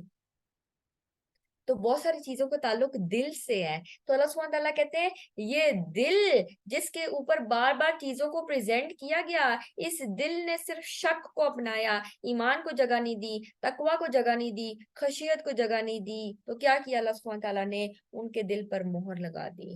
اس لیے دل کو پہلے مینشن کیا. ورنہ اگر دوسری جگہ قرآن پاک میں دیکھیں تو وہاں پر آئے گا ختم اللہ علی سمعہم وعلی ابصارہم، اس میں سم اور بصر کا ذکر پہلے آتا ہے. یہاں پر دل کو کیوں پہلے ذکر کیا گیا؟ کیونکہ پیچھے جو چیزیں مینشن کی گئی تھی ان کا تعلق دل سے تھا. تو جب دل نے وہ کام نہیں کیا جو کرنا چاہیے تھا، تو سب سے پہلے مہر کس پہ لگی؟ دل پر. قلوب قلب کی جمع. وعلی سمعہم، دل پر اب پردہ آ گیا، دل پر ختم سیل لگ گئی. ٹھیک ہے، کسی چیز کو سیل کرنا. ابھی ہم جس چیز کو کارک لگا دیتے ہیں نا، کارک لگا کے اچھی طرح ہم کہتے ہیں ٹائٹ ہو گئی ہے، یہ بند ہو گئی ہے، آپ کو چیز انٹر نہیں ہوگی. جس کو ہم کیا کہتے ہیں، کون سے، یعنی ایئر ٹائٹ. ایئر ٹائٹ کہتے ہیں نا چیزوں کو، سیل لگا کے اچھی طرح سے بند کرنا. تو ختم اللہ علی قلوبہم، اللہ سبحانہ تعالیٰ نے ان کے دلوں پر مہر لگا دی، ان کی سماعت پر مہر لگا دی. وعلی ابصارہم، اور ان کی آنکھوں پر پردہ ڈال دیا. یعنی صرف یہاں پر سماعت تک بات نہیں محدود ہوئی، اپنی آنکھوں سے دیکھتے ہیں چیزوں کو اور پھر ایسے ظاہر کرتے ہیں جیسے ان کی آنکھوں پر پردہ ہے. وَلَهُمْ عَذَابٌ عَظِيمٌ، یہ وہ لوگ ہیں جن کے لیے بہت بڑا عذاب ہے.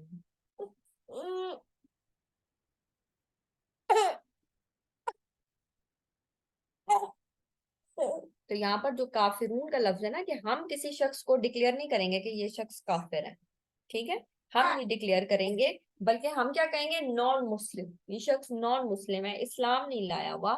ہمیں نہیں پتا، کیونکہ کافر وہ شخص ہے جس کے سامنے بار بار حق کو پریزنٹ کیا جائے اور پھر وہ اس کو بار بار ریجیکٹ کرتا رہے. ٹھیک ہے، تو کافر جس نے بار بار چیزوں کو ریجیکٹ کیا. تو یہ نہیں کہ ہم دوسروں کے اوپر کفر کے فتوے دیتے رہیں یہ شخص کافر ہے، بلکہ اللہ سبحانہ تعالیٰ اس کے دل کا حال بہتر جانتے ہیں. ہمیں اپنے لیول پہ کوشش کرنی ہے اچھے طریقے سے گائیڈنس کی چیز کو پہنچانے کی افیکٹولی. تو آج کی یہ والی ہماری آیات ہے، الف لام میم سے لے کر وَلَهُمْ عَذَابٌ عَظِيمٌ تک. جی، آپ لوگوں میں سے اگر کوئی کچھ شیئر کرنا چاہے تو آپ لوگ کر سکتے ہیں. آج کے لیسن سے کوئی چیز کلک کی ہو.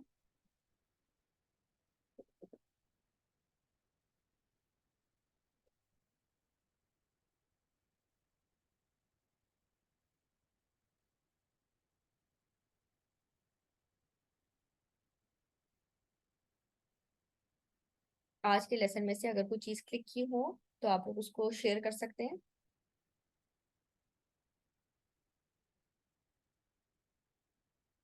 آپ لوگوں کو میں نے آپشن دیا ہوا ہے, اب آپ لوگ اپنے آپ کو انمیوٹ کر کے کوئی چیز شیئر کرنا چاہیں تو ضرور کیجیے.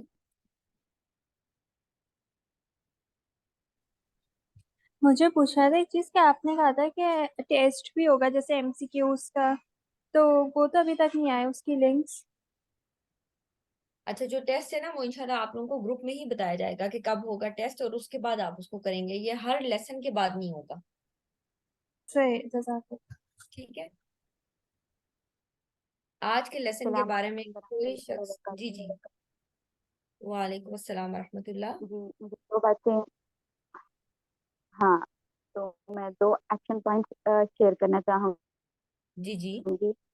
جو میں نے آج کے لیسن سے ماشاء اللہ سے کافی باتیں مجھے اچھی لگی, لیکن ایک یہ کہ تقویٰ اللہ تعالیٰ سے کا ڈر ہوتا ہے, لیکن ایسا ڈر جو ہمارے عمل میں بھی تبدیلی لائے, اور بالکل ایسا ڈر جس سے ہم اللہ کی ناراضگی والے کاموں سے بچ کر رہے ہیں. تو بالکل یہ ڈر صرف ڈر نہ رہے, بلکہ اس سے ہمارے عمل اور ہمارے ایٹیٹیوڈ میں, ہمارے لائف اسٹائل میں چینج آئے, اور وہ اللہ کی پسند والا ہم عمل اختیار کریں. اور دوسری بات کہ جو رزق ہمیں دیا ہے جسے خرچ کرتے ہیں, تو قرآن کا علم ہے, دین کا علم ہے, تو بھی ہم لیتے ہیں, حاصل کرتے ہیں. یہ اللہ کا دیا ہوا رزق ہے, اور پھر یہ خرچ کرنے سے اور اسے آگے بالکل. پہنچانے سے بڑھتا ہے. بارک اللہ فیک. بہت اچھی بات. جی شازیہ, السلام ابھی علیکم شازیہ ورحمۃ بول رہی اللہ. ہیں. جی السلام علیکم ورحمۃ اللہ وبرکاتہ. وعلیکم السلام ورحمۃ اللہ وبرکاتہ. بہت ساری چیزیں ماشاءاللہ آج تقویٰ کے ساتھ ساتھ فضیلت بیان کی گئی ہے, اور ہدایت کے بارے میں بتایا گیا, ساتھ ساتھ سورۃ فاتحہ کو بھی بڑا ایکسپلین کیا گیا. تو اور اللہ کی خوشنودی کے لیے کام کرنا اس کے تقویٰ کہلاتا ہے, جو اللہ کا خوف ہے, ڈر ہے, لیکن اس تقویٰ کے ساتھ, اس ڈر کے ساتھ اس پہ عمل, ان کاموں پہ عمل کرنا جو قرآن میں بتائے گئے ہیں, ان پہ عمل کرنے سے جو ہمارا ایکشن ہوگا اس سے اللہ کی خوشنودی حاصل ہوگی. تو یہ تقویٰ بالکل کہلاتا ہے, اللہ کے خوف کے ساتھ ساتھ. پھر ہدایت کے مختلف درجات آپ نے بتائے ہیں. ہدایت تو سب کو ملی ہے, نباتات, حیوانات اور جماعات کو, انسانوں کو بھی, مگر جو اس کے بعد دوسری کوئی بھی چیز ایسی نہیں ہے جو اللہ کی پاکی بیان نہ کرتی ہو, مگر ہمیں اس کی پہچان ہونی چاہیے. اور تمام لوگ جن چیزوں کو پیدا کرنے کے بعد ہدایت دی اللہ نے, ان کے پر کچھ ذمہ داری دی ہے, کام دیے ہیں. تو وہ اس ہدایت, یہ نمبر 1 ہدایت ہے. پھر نمبر 2 وہ ہے جو تھوڑی خاص ہے, کہ اچھا, میں کتابوں کے تھرو, تھوڑا سا نبیوں شازیہ, کے تھرو. شازیہ میں جی تھوڑا سا انٹرفیئر کرنا چاہوں گی. ہم نہ صرف ایکشن پوائنٹس ڈسکس کریں گے انشاءاللہ, کیونکہ خلاصہ بھی میں ٹھیک ہے, ساتھ ساتھ کر ہی لیتی ہوں. اگر صرف ٹھیک ایکشن ہے پھر, پوائنٹس ہر یعنی بندہ کہ ہمیں, 30 ہاں سیکنڈ, اس طرح بہت ٹھیک, اچھا ہو جائے گا, باقی لوگوں کو بھی موقع مل جائے صحیح. گا. تو قرآن کے تھرو بھی ہدایت ہے, دل میں آنا, اور وہ ہدایت کی, یعنی کہ ہدایت پہ ہونے کے لیے ہمیں جو کرنا چاہیے وہ سب آپ نے ایکسپلین سے کیا ہے. جزاک اللہ خیر. وہی جی سہرش. السلام علیکم ورحمۃ اللہ وبرکاتہ. وعلیکم السلام ورحمۃ اللہ وبرکاتہ. ہمارے سبق بہت مفصل تھا ماشاءاللہ آج, اور اس میں جو ہے وہ سب سے جو بڑی پہلی بات جو ہے وہ یہ ہے کہ پختہ ایمان غیب پہ اور بغیر کسی شک کے, اور عمل صرف ڈرنا, جو کہ آپ نے بہت اچھی جو ایگزامپلس دیں اس سے مطلب اب یہ جس طرح شیطان بھی ڈرتا ہے, اور جو ہے وہ فرعون بھی ڈر گیا تھا, اور سب کچھ مطلب ڈر ہر جگہ پہ آیا, لیکن جب تک اس کے ساتھ تقویٰ نہیں ہوگا, تقویٰ یعنی کہ صرف ڈر نہیں, جب تک عمل نہیں ہوگا اس کا کوئی فائدہ نہیں ہوگا. اور باقی جو ہے وہ خشوع و خضوع کے ساتھ نماز پڑھنا, کیونکہ واقعی میں ہم ہر طرف ہماری چیزیں بھٹک رہی ہوتی ہیں, مطلب ہر چیز, یعنی کہ ہر چیز جو جتنی بھی غیر ضروری چیز ہے جو پورے دن میں ہم یاد نہیں کرتے, وہ نماز کے ٹائم ایسا شیطانی وسوسہ دل میں آ جاتا ہے کہ وہ بھی چیز ہمارے دماغ میں گھر کر جاتی ہے کہیں نہ کہیں. تو انشاءاللہ اس پہ جو انسان ہے وہ غور و فکر کریں گے انشاءاللہ, کہ نماز جو ہے وہ پورے اطمینان کے ساتھ پڑھی جائے. اور ساتھ سوال بھی ہے,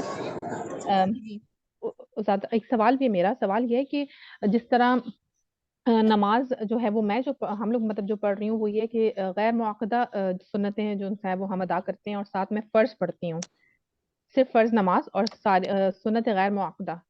تو یہ سنت موقدہ آپ بتی ہوئی. سوری معقدہ جی جو لازمی ادا کرنی ہے.